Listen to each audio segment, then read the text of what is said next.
there, fictional friends, and welcome to another episode of Fully Booked. I'm Megan. And I'm Shireen. And we are still talking about mythology and folklore here for the month of March. What are we, the second week of the month? Yeah. That's right. I don't even know anymore. What year is it? What year is it? What time of year is it? We've had a really... just like a really mild winter from our standards, especially here so far this year in Canada, or at least in most of Canada from what I can tell. And I just don't know how to feel about the season anymore. Like it's getting to that point where I can't decide if I'm just okay with it or if I'm like, you know what, it can actually just get warmer more quickly now and I would be fine with that. Well, the problem is that we're just feeling like we're already in spring, but it's, not yet quite spring. That's it. We're like not quite there yet. I think we're all just worried about like the final FU that we're going to get from the winter. Yeah, I guess that's what it is. Yeah. I don't know. That's it. I think we're really concerned about like this whole month in general. We're still waiting because like we pre-record the episodes, obviously. So we're still waiting, and we're like, what's going to happen? What's happening? What will happen in March? I don't know. We will find out. We will find out. Yeah. Anyway, today we're going to be talking about the sort of big kind of burst in popularity of mythology retellings in the last, 5 or 6 years, I guess. Not that there weren't any before that, there were. But I feel like in the last like half a decade or so, we've just seen this really massive resurgence of mythology-inspired tales, especially Greek mythology, inspired retellings and things. And I'm really curious to know like what other people's thoughts would be on it, because it's just, I feel like it came out of fucking nowhere. Yeah, like it's a weird one. Yeah. And we'll get into it. Yeah, that's in it. a second. Yeah. Anyway, before we do, Shireen, what's on your nightstand right now? Well, I have completed reading the Kingdom of the Wicked books. So Kingdom of the Wicked, Cursed, and Feared. Oh, yes. Fantastic trilogy. Definitely recommend it to anyone. That's what's her name there? Carrie Maniscalco, right? Yes. I really enjoyed that. I can't remember if I was talking about it last time we had an episode that I started reading. But what was really fun about these was that it was more of a witch story. Okay.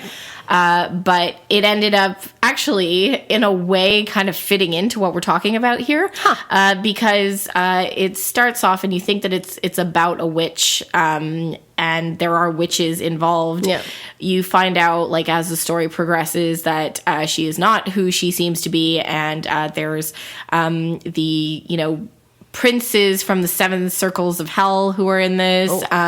So all the princes of hell are represented by different 7 deadly sins. So you got the 7 deadly sins and the main kind of the main devil person. So I'm not gonna like divulge too much because there's a lot of twists and stuff of who people actually are in this book series. Yeah. But what was really nice about it was that it was a little different, in that it was kind of like a murder mystery, then it turns into a whole other thing of what's going on.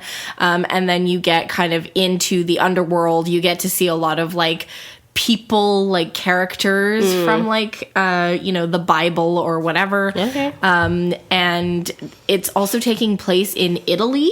Okay. Or so you think. And again, I'm not giving anything away here. But what's fun is that it's kind of a lot of like food references are dotted in because like the main character likes to cook. And then there's like a lot of Italian words brought in too. So it's just a really fun trilogy. Interesting. Yeah. Okay, cool. Yeah, I've had the first one for a while and I've just like never gotten around to actually reading it. Yeah. And it was one of those that I was like, oh, it's a dark book about witches. Like I'm definitely going to pick it up in general. And I know it's one of those that I'll get to at some point because I have read, Carrie Maniscalco also wrote the Stalking the Jack the Ripper series, which I've read all 4 of those. So I was like, sure. Yeah. Like I like your style of writing. I will get to this at some point. So it's nice. I've got all 3 of them. So if you need the other 2, then you can borrow away. What about you, Megan? Okay, so I like came back from vacation recently and I like brought a couple of books with me and stuff. I'll talk about them at different times. But anyway, I read, I don't know why I decided to bring this on vacation. But I read Bones and All by Camille DeAngelis. Just a nice light read. just spoiler alert / trigger warning / whatever the heck you'd like to call it. Technically, Bones and All is about cannibalism.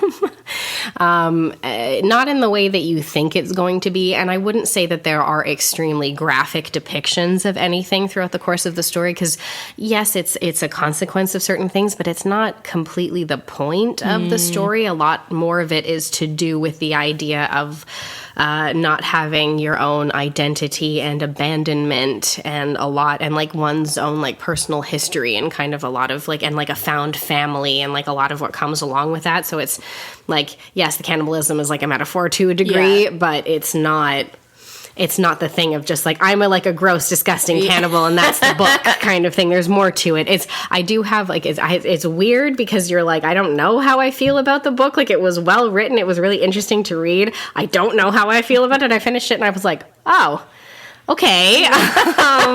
And that's the book. And that was the book. But it is well written. It's just obviously that's it. There is like some pretty harsh subject matter in it. So be aware of that. But it was an interesting read, I will say. Yeah. So, okay. Mythology. Boy, do we love a story. And yes, do we love to keep coming back to that story over and over and over and over bloody again. do. We do, eh? Yeah. It's pretty crazy. Because, I guess this kind of came up when I was like thinking about ideas and thinking about topics, just because I was like, do you know what we have seen a lot of recently is just, I feel like every recommendation list and stuff that exists online or on like TikTok or Instagram or something like that. So many of them, it's just like, oh, like, what's like a really great book that's like this. And a lot of the time you'll notice within those lists, there will be one in there that's technically like a retelling of some sort of like ancient Greek or Roman myth or something like that. Like very much like ingrained within there, whether they're like, oh, this is like a mystery, this is a romance, this is that, especially romance, holy shit. This is that, and we've really just jumped onto this bandwagon. I think if I had to pinpoint certain things, I would say what reignited people's, I guess, sort of desire for these things was probably Circe by Madeline Miller. Yes. I would say like the publication of that novel, because it was very well regarded as well. I think kind of put the idea out there a little bit more, but as far as the hype and popularity, it's all of the fucking Hades and Persephone stuff. Oh, definitely. And like, I think that, it's interesting because in high school, for example, for some reason, we read a lot of like Greek and Roman mythology. Like we read so much of this stuff, God, okay. Like all the different plays, all like you name it. And so what's really interesting is that you see these tropes coming back over and over and over again in literature, because when you think about it, like this is kind of like the foundation of a lot of stories, whether it be like an epic poem like the Odyssey, whether it be something along the lines of like Oedipus, for example. And then you've got different ones, such as like, I'm thinking of, there was like Tristan and Isolde that was then retold by Chaucer in the 13th century as Troilus and Cressade. And then it was retold and retold and retold. Well, and then it was retold Romeo and Juliet. Troilus and Cressida by Shakespeare as well. Like that's a direct retelling of that as well. Exactly. And so like you just see these stories come back over and over, and it's inevitably the same characters, right? Yes, yeah. However, we're at a point now where I think because we have so much of an appreciation, if you will, for like the spicy literature. We found, we're looking at it from a lens of like fantasy, dark fantasy, and then we're now moving into more of the mythology. Like how do we bring our Greek mythological characters into the folds of this? Yeah, it's true. I guess I wonder. I guess I do have. It's so funny. I feel like I have such mixed feelings about the Hades and Persephone stuff. Yeah. In general, because like I've read a bit of it. Like I read a couple of things. I think what was that fucking one? Touch of Darkness. Yeah, I think I have that by Scarlett Sinclair. Read it. Like I've read that, and I read like a couple of other small things here and there, and I know that there are obviously like really like obviously all of the Scarlett Sinclair stuff. Like this woman's just making a living on Hades and Persephone at this point. It's wild. There are so many different versions of stuff, and I can't figure out her timeline of things, like what is what. I'm not 100% sure. I'd have to look into it in more depth. She's got like this entire saga. What is it? What's that other author's name? Katie Robert, Neon Gods. Okay. That's another really big one that I see on a pretty regular basis, particularly on the lists of spicy shit. Like that's everywhere. Yeah. Lore Olympus is a graphic novel that is also very popular. I think it might have been an online like cartoon that was then turned into a graphic novel. That's like a really big one. Den of Vipers, I think, is a Hades and Persephone retelling or something as well. So a lot about Hades and Persephone. So many, and I guess it never really got explored though as a subject. And I think because we're all into like the dark shadow daddy, like who's your ultimate shadow daddy? Hades. Yeah, and I guess the god of the underworld I guess would make sense. And so I guess I'm like fine with it, and I'm okay with reading some of it, but I guess also I'm okay with reading some of it more from the lens of being aware that like in the original mythology, they weren't like madly in love with each other. Like she was a prisoner. Yeah, she was a prisoner. He tricked her into staying in the underworld, and then she was trapped there and would, I think, monthly be given an allowance of time to be able to return either to Earth or Olympus. I don't remember. And, you know, she wasn't like necessarily incredibly happy. And I think that why would she? Yeah. And I think that, like, I guess, like, as long as you're coming at these things with just, like, you know, whatever, this is total fantasy, and that's fine. And yes, the original story is as well. I get it. Yeah. But I guess I just hope that people come at these things with, like, that knowledge, at least kind of being aware of what the source material is. I mean, you know, 9 times out of 10, the source material is like super rapey. Or like, you know, like just not something that you'd be like, hey, you know what was a wonderful story? You know, it was super romantic. This thing. I think what you're trying to say is like, let's not perpetuate toxic tropes into our 2024 Yeah, genres. that's it. I guess, like, you know, like I'm fine with it as long as we're all like properly functioning with the knowledge that like this is total fantasy, and that's fine. If you want to turn it into something that's more like sexy, go right ahead. Just as long as everyone's aware that like it didn't necessarily start off that way. Yeah. And then I find when you get out of the idea of like that's it, like a lot of like the Hades and Persephone stuff, especially, there's a couple of other ones too, like maybe a couple of stories about like Orpheus and things like that, but not as many. But I do find that on the other end of the spectrum, one thing that I think is cool that we're seeing with these retellings is many of the stories, Circe included, but even what's that other book called? There's a novel called The Silence of the Girls by Pat Barker, and there are a couple of other ones as well that are very much putting these retellings forth from the perspective of often ignored female characters. Yes. In the original stories, these characters that were just like, here I am and I'm subservient and I just do whatever the men want to do and stuff, but we're being given a lot of new material that's, you know, here's the story, but here's the story from her perspective. Here's what she dealt with and how she overcame things. And I think that that's a really cool kind of, I guess, like angle perspective. Yeah, like an angle to take. And I think that it's really cool that we're living in a time where we're doing that now. Well, you know, it's funny because listening to you speak, I'm thinking back because I just mentioned, you know, Troilus and Crusade that was written by Chaucer. So Chaucer he was a 13th century, for anybody who has no idea who the fuck I'm talking about. Fine. 13th century writer who wrote the Canterbury Tales was his most famous, I guess, piece of work. Yeah. But he was, his genre was satire, basically. Yes, yeah. It was satirical fiction based on, a lot of it was based on the Catholic Church, or sorry, on the church itself, like the Anglican Church at the time. And he wrote one called The Legends of Good Women. And it was all about like these historical female figures like Cleopatra. Yeah. I can't think off the top of my head who exactly was in there, but it was all these like famous women throughout history up until the 13th century. So when we're talking about these retellings, like we're going back in time here. Yeah. And even he explored this from the satirical standpoint. And I remember that every single one of these, they were like short stories from the women's point of view. And every single one ended with her ending her own life because her husband died. And it was just really funny because it's basically like the message was like, oh, well, we can only classify her as a good woman if she ends her life at the same time as her husband. Yeah, and then her husband died, so she totally killed herself. So it's like, he was even making a commentary on how ridiculous this positioning is, I mean, I really like that in the sense that, like, that must have been unusual for that time period to have a male writer, who, I mean, women weren't writing in the 13th century, but bourgeoisie as well. That's true, of, upper class, that's it, who would have been making commentary about these things. Not that satire didn't exist before Chaucer, of course it did. Yeah.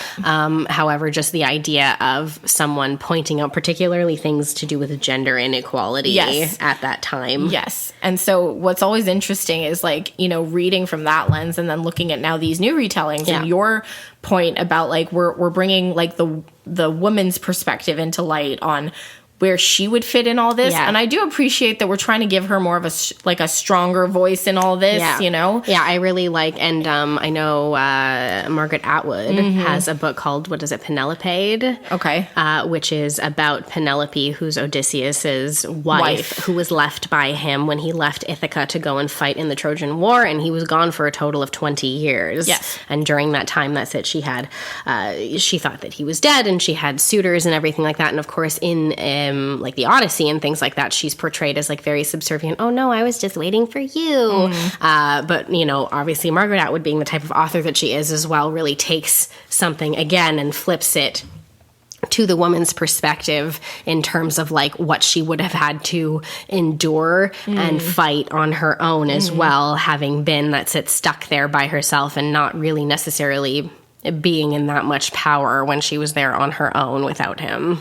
I wonder if we've already had a retelling of like Helen of Troy, or if that's yes, we coming. have. We have. We okay. have. Yeah, we've had that before. I think there's a book called 1,000 Ships and stuff. Yeah, there have already been like a few of those as well. That again, I'm not just a pretty ornament. I have a personality, and I have things like I have like things that I'd like to accomplish, and I have opinions. I'm strong, and I do things actually with my time. Yes, no, that it's just I do appreciate. I guess it's really interesting to me to, now that we're talking about it, to see both sides of the coin, where on the one side we have these like spicy romances that are coming out of this, but we also have these like pieces of basically feminist literature that are being published that have this really wonderful and interesting new voice and perspective with regards to these original tales that gave the women no voice essentially in the majority of the time. They were plot devices most of the time. Yes, I mean, Helen of Troy, she was the face that launched 1,000 ships,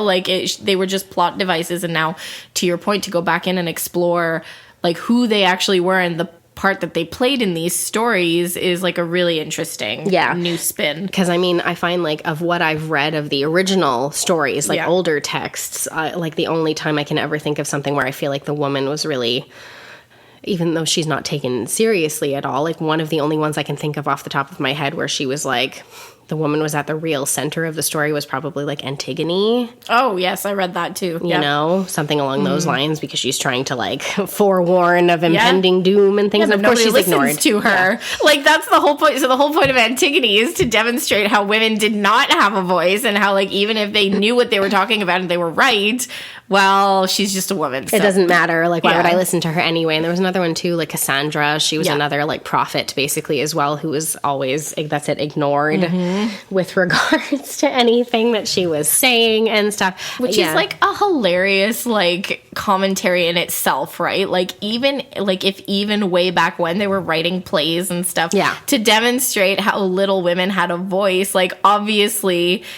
you know, it was kind of like, hey guys, imagine if we actually listened to these women.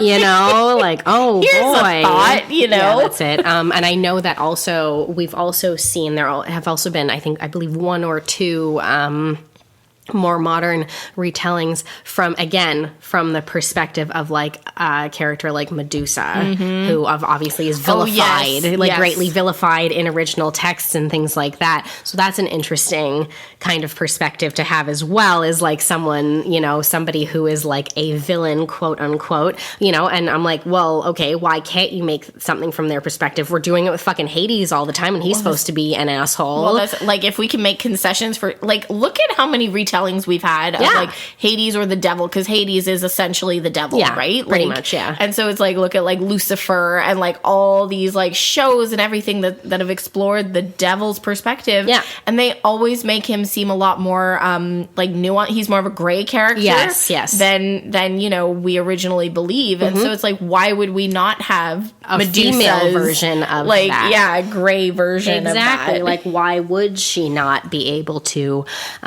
tell things from her own perspective? And like Pandora, she fucked everything up, but what is her perspective? She's like, this is my she jewelry box. Here's my box. Sorry. Oopsie. Why would we not be able to have something, you know, from her perspective to explain, how did I get here? Because I'm sure I didn't just walk in like an idiot and go, oh, look, a box. She might have, but I mean, maybe, but you know what I mean? Like, I feel like bad day. You could do so much more, and it could be so much more nuanced than that. And so I think that what's fun, I guess it's just fun now to be getting both sides of things in a way. And I think because of that, I guess, okay, so to answer kind of our original question, let's talk about that. Like, why has this happened? Yeah. Like, why have we had this like massive fucking resurgence with this? I can't answer exactly why. I don't know. Like I said, from my perspective, I feel like Circe really went a long way to kind of kicking off the idea of this, and then much followed, and the whole Hades and Persephone stuff really kicked things into high gear.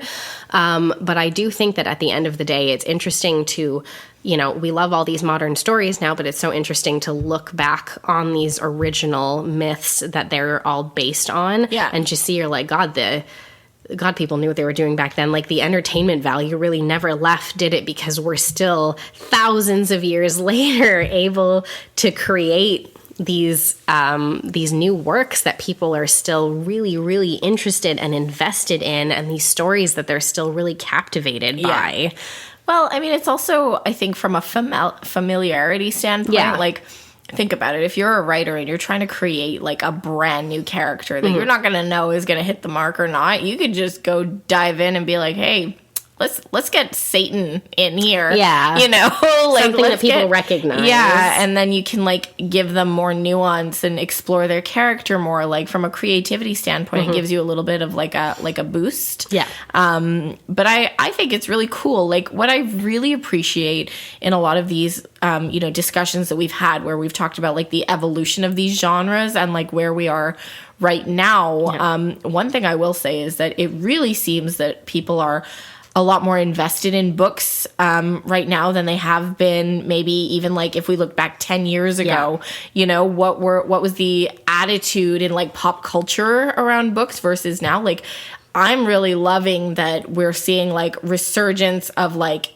all the different genres, and maybe it's like a lot all at once, but it's like anything you want to get your hands on right now, there's going to be something new coming out pretty soon. And like, and that, again, I would argue that is like probably one of the more positive aspects of social media. There are tons of negative aspects to it, but I would say that that's maybe one of the more like positive things that's come out of it, is the, you know, just having a community and such ease of access to the idea of like, what's good? Like, what should I pick up? What is good? And allowing people in book spaces to share their thoughts and feelings about things in like like an open kind of discussion more, as opposed to like a hidden, like a forum or like a message board or something that like, used to exist. A book club, that's boring. Yeah, it's a whole other thing now. And I really appreciate that they've started introducing like editions of books that are like pretty and stuff, So it's like that's gone a long way for the aesthetic. Yeah. There is like books 100% have like a collectability aspect to them, where people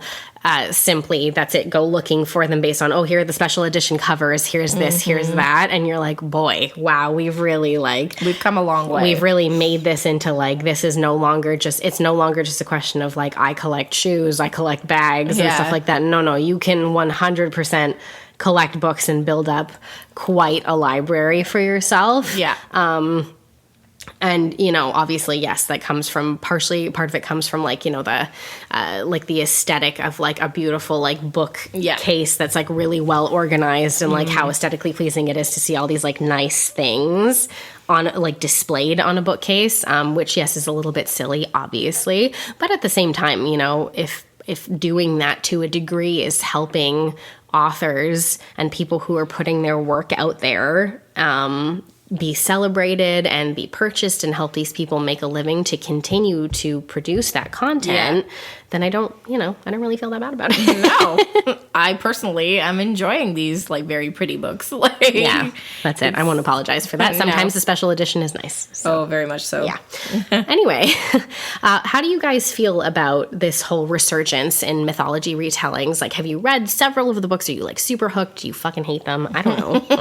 Are you like, this is really stupid? Are you like a purist in classics? Yeah, that's it. Are you like a purist and you just want to read the original text, or you think that it's ridiculous that we've done all of this, or like sort of butchered these like original stories in the first place? Hey, who knows? You can let us know about that over on Instagram, Threads, and TikTok at fullybookedca. And you can also check out our Facebook group at facebook.com/groups/book was way better. But until next week, guys, keep on reading. Thanks, everyone.